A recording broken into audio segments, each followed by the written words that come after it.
गुरु महर्षि में ही परमहंस जी महाराज आश्रम कुप्पा घाट। और संयोग है कि मेरा ये पहला ट्रेवलिंग ब्लॉग है और मैं जा रहा हूँ सदगुरु महाराज के आश्रम पर। आश्रम है और वहाँ के बारे में बहुत सी ऐतिहासिक चीज़ें हम लोग जानेंगे। तो चलिए हम लोग चलते हैं और आपको मेरे साथ जुड़े रहना होगा। अगर आप देखना चाहते हैं आश्रम को और आप कैसे पहुँच सकते हैं वहाँ तक, तो आपको मेरे साथ जुड़े रहना होगा। मतलब आप भी मेरे साथ चलेंगे, पूरा वीडियो देखेंगे, आपको समझ में आ जाएगा। तो चलिए चलते हैं।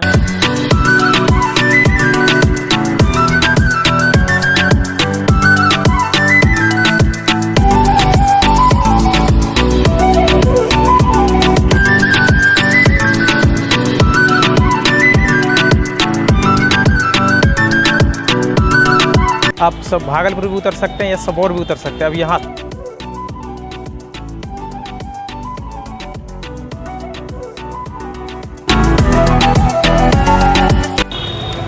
भागलपुर तिलका मांझी चौक से आपको ई रिक्शा मिल जाएगा जो 10 रुपये में आपको आश्रम तक ई रिक्शा या ऑटो आप जिसे भी आएंगे तो आपको सीधा आश्रम के गेट पर ही छोड़ेंगे।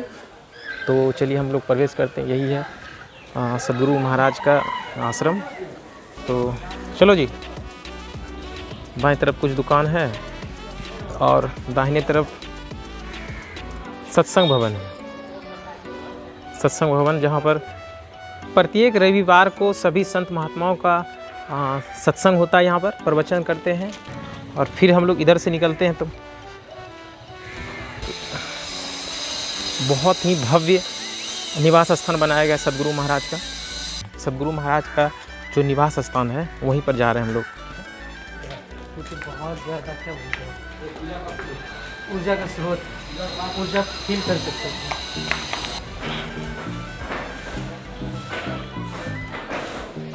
क्या हुआ उस तरफ से श्री सदगुरु महाराज की जय।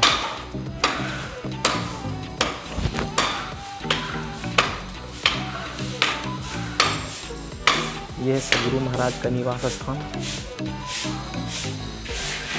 गुरु महाराज का बेड है जहाँ पर सदगुरु महाराज शयन करते थे।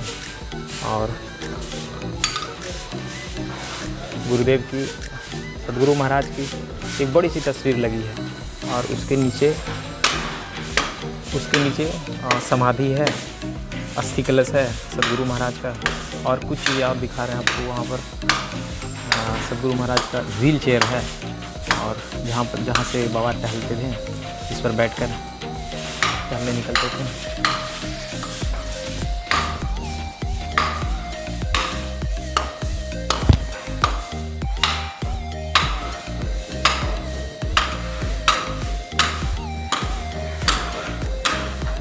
इस रूम में संतसेवी बाबा रहते थे, आप देख सकते हैं।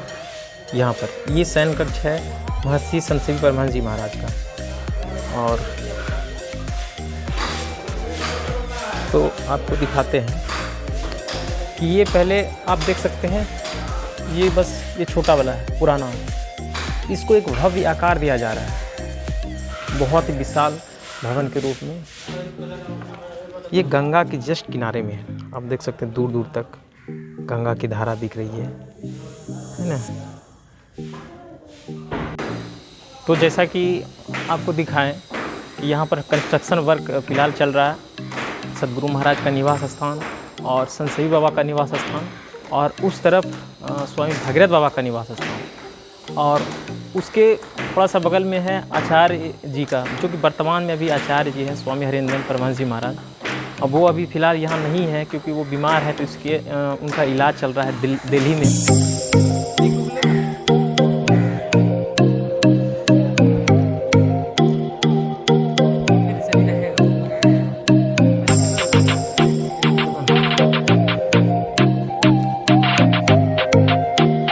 ये है यहाँ का प्राचीन गुफा।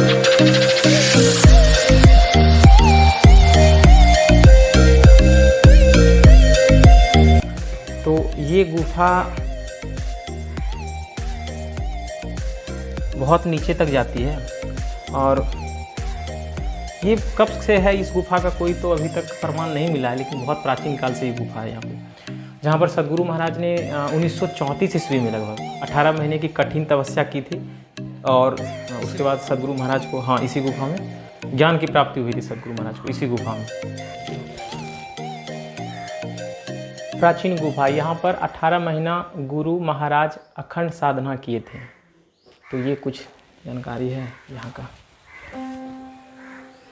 3 गुफा है, एक इधर जाती है, लेफ्ट, एक राइट है, और एक जो सामने आपको शायद दिख रहा होगा हल्का सा, तो वो बंद हो गया। कहा जाता है कि अंग्रेज के समय में ही कुछ लोग गए थे सामने वाले गुफा से, जो कि वापस लौट के नहीं आए, तो तब से उस गुफा को, सामने वाले गुफा को बंद कर दिया गया। सिर्फ दाएं और बाएं वाला जो जाता है वो गंगा जी की तरफ निकलता है। दाहिने वाला गुफा गंगा जी की तरफ जाता है। दाहिने तरफ गुफा में सदगुरु महाराज ध्यान में साधना में बैठे थे, और बाएं तरफ का गुफा जो कहा जाता है कि बटेश्वर स्थान में जाके निकलता है, और सामने वाला गुफा जो है वो कहा जाता है कि मुंगेर तक जाती है। तो खासकर हम उन लोगों से बोलेंगे जो कि बिहार से है, खासकर बिहार है और भागलपुर के आसपास के एरिया से लोग आते हैं। और भागलपुर आते हैं तो भागलपुर अगर आते हैं तो भागलपुर में सबसे जो मनोरम और मतलब प्रकृति को थोड़ा बहुत बचाया है, तो आप कुप्पा घाट, महर्षि में ही आश्रम कुप्पा घाट आ सकते हैं। मस्त दिल से, मतलब वहाँ आँख बंद करके भी बैठते हैं तो बहुत मतलब अच्छा लगता है, शांति मिलती है, मस्त। एक पॉजिटिव वाइब्स होता है ना, एक पॉजिटिव एनर्जी, एक ऑरा है इस आश्रम के आसपास। आप आते हैं तो बहुत ही सुकून है, बहुत ही सुकून है, और बहुत ही एक तरह से शांति वाला जगह है। अगर आप भागलपुर आते हैं, कि अगर आप बिहार से हैं, आप लोकल में हैं, तो आइए और देखिए इस स्थान को। जैसे और दुनिया का, हाँ, दुनिया का फेफड़ा कहा जाता है अमेजोन को, उसी तरह भागलपुर आइएगा ना तो कुप्पा घाट एक तरह से जो है ना फेफड़ा का, मतलब बहुत ही गार्डन है, बहुत पेड़ पौधे बहुत ज़्यादा है, ऐसे स्मार्ट सिटी है, शहरीकरण है। आप यहाँ ये देखिएगा, यहाँ चलिए दिखाते हैं आपको कितना अच्छा अच्छा दृश्य है आगे। गुफा से जब जैसे ही आप थोड़ी सी बाहर आते हैं तो आपको इस तरफ बाएं तरफ महर्षि में ही साहित्य भंडार मिलता है। यहाँ पर संत मत से संबंधित सभी पुस्तकें आपको मिल जाएगी। हालांकि आज खुला हुआ नहीं है, तो इसका एक समय होता है, निर्धारित समय होता है खुलने का और बंद होने का।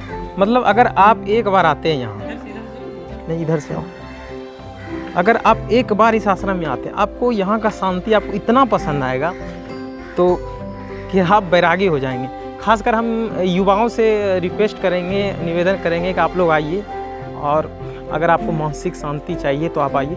और ये जो है, ये सत्संग भवन है, ये बहुत ही पुराना सत्संग भवन है। सदगुरु महाराज जो सबसे पहले सत्संग भवन बनाए थे, तो यहीं पर बनाए थे। तो चलिए यहाँ पर भी चलते हैं लोग। तो ये है पुराना सत्संग भवन। संत मत बिनु गति नहीं, सुनो सकल दे कान, जो चाहो उद्धार को बनो संत संतान, महर्षि में ही।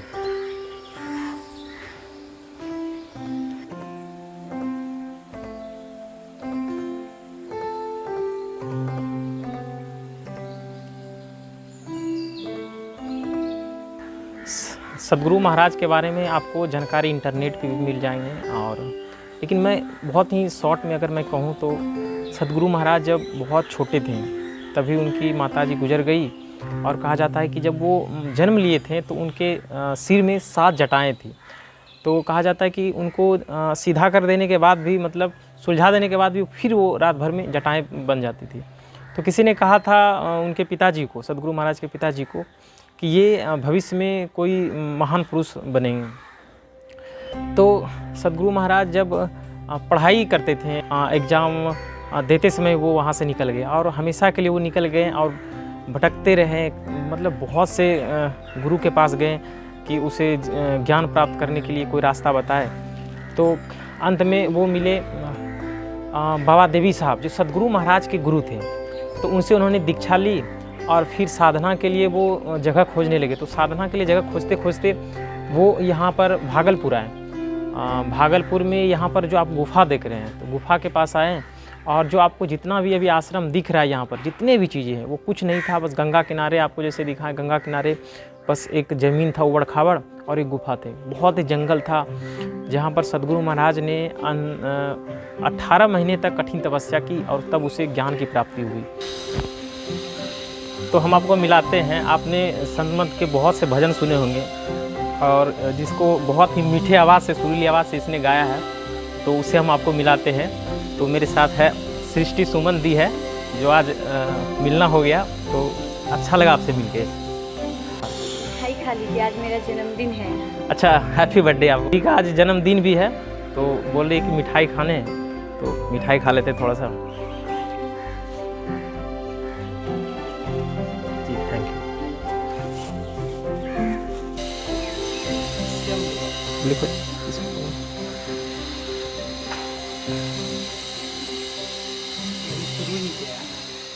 अच्छा, तुरंत हो जाएगा, उसमें क्या है।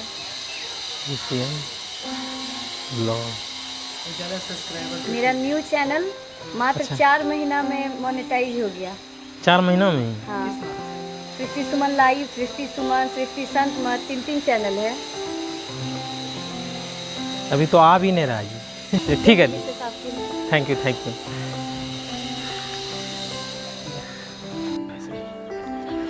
यह है महर्षि में कुप्पा घाट का बहुत बड़ा सा पार्क है, बहुत सुंदर है, बहुत ज़्यादा सुंदर है। आप देख सकते हैं कितना प्रकृति को बचा के रखा गया है। ऐसा जगह आपको बहुत रेयर केस में मिलेगा, वो खासकर भागलपुर में तो कहीं नहीं मिलेगा।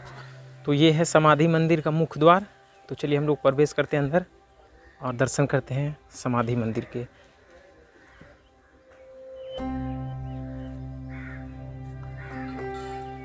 यह समाधि मंदिर सद्गुरु महाराज का, श्री सद्गुरु महाराज की।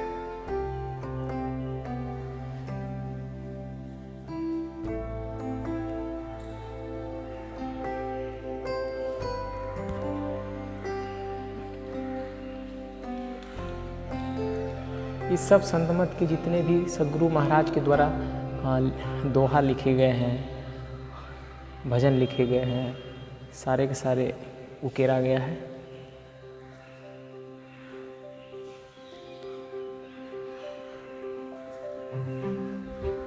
बहुत ही सुंदर दृश्य।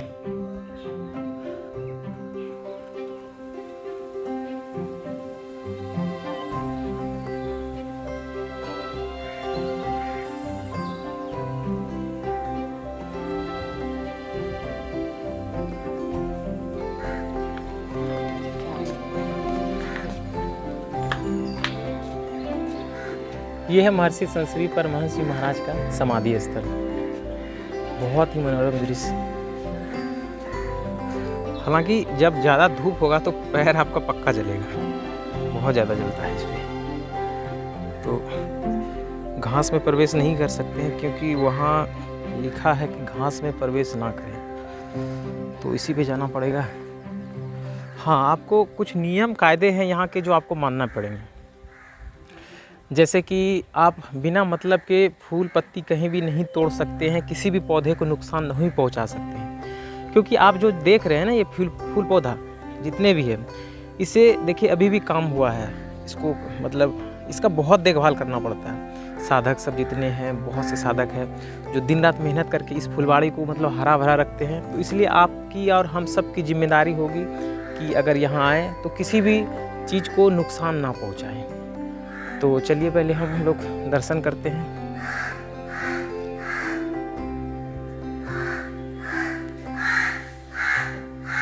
बड़े ही उत्कृष्ट नमूने जो अंतर में प्रवेश करते हैं ध्यान के द्वारा, तो उसके द्वारा सद्गुरु महाराज के द्वारा कुछ समझाया गया है। ये तस्वीरें आम इंसान के समझ से परे है, ये कोई संत महात्मा ही समझा सकते हैं इस बात को। सबसे बड़ी बात ये है कि आप देख सकते हैं कि सभी धर्मों को यहाँ पर बराबर स्थान दिया जाता है। आप देख सकते हैं वहाँ पर ईसाई धर्म था, बौद्ध था, जैन धर्म, मतलब सभी धर्मों का सम्मान किया जाता है, आदर किया। जितने भी अच्छे अच्छे ज्ञान है सभी धर्मों का, उन सभी को ग्रहण किया जाता है। पर चारा रखा हुआ है गाय का, और इधर देखिए ये है गौशाला। तो कितनी सारी गायें हैं। तो कैसा लगा? अगर धूप में नहीं आते हो हाँ, तो मतलब और ज़्यादा मजा आएगा। लेकिन हाँ, अभी भी घूमने